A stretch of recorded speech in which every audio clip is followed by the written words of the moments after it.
Why do you think most Hispanic girls love black men now? De chorizo, de torpedo, mucho verga. And then the black man, with all his bullshit, with all his lies, he's the Mexican man on steroids for his romance, right? Historically, traditionally, the term Latin lover. Mexican guys are they're lovers, right? They sing, they bring flowers, they'll put hickeys on their neck. But Mexicans can also be like male chauvinists, right? Once they get the girl, they're not as charming anymore. Yeah. In the beginning, the Mexican motherfucker charming. He tried hard. Oh man, he charming. He do everything until he gets you. Well, the black guy is a bullshitter. So the Mexican falls in love with the bullshit black guy because he tells sweet lies like the Mexican in the beginning. It's just the nigga do that throughout the relationship because he cheating, but he bullshit lying doing this. So they get caught up, homie, thinking the grass is greener. Chasing those sweet lies. Yeah, chasing those sweet lies. Only to come over here to realize she should have stayed over there with Jose motherfucking to keep the kids with a fur better. How was it raising Mexican kids? Have Mexican kids? It was difficult. Anybody who say different, because you bringing two cultures together. So my kids are submerged in both the Mexican side and black side. So they deeply submerged in both sides.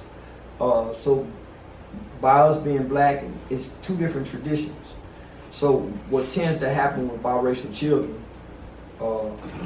at some point throughout their life they become confused. Especially if they are intertwined with both sides.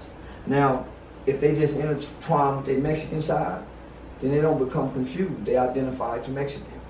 If they just intertwine with their black side and they hardly ever go to their Mexican side, then they intertwine as black. And at some point, they begin to question their identity by not having both sides. Because at some point, the one side said, you ain't black, you Mexican, blah, blah, blah. Or if you're over here with the Mexican, you're not fully Mexican, you black. So they get rejected at some point by their race. By both sides. Both sides. That's what happened to biracial children. So if you notice, most biracial children, they gravitate to other biracial children.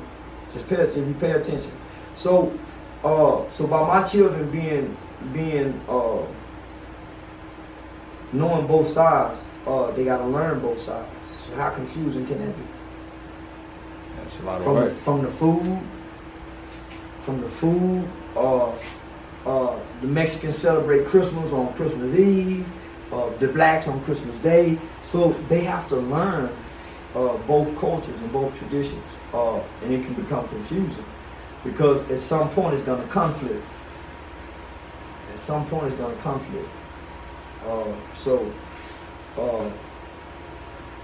You just gotta, as a parent, you gotta try to find a balance for something. And so I'm the first person in my family to have kids outside the race.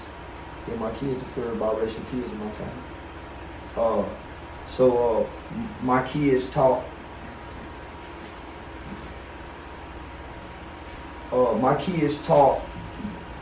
The racist and prejudiced black people on my side of the family how to love Mexicans.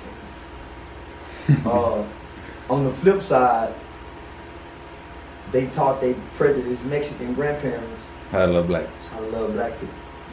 So at some point, every family racial barrier will be broken by a biracial kid. At some point going forward in life. That's how I believe that racism and prejudice will never go away. But racism in America will cease to exist one day. So if everybody become biracial, what's there left to bitch about? Yeah, and that's what's gonna happen.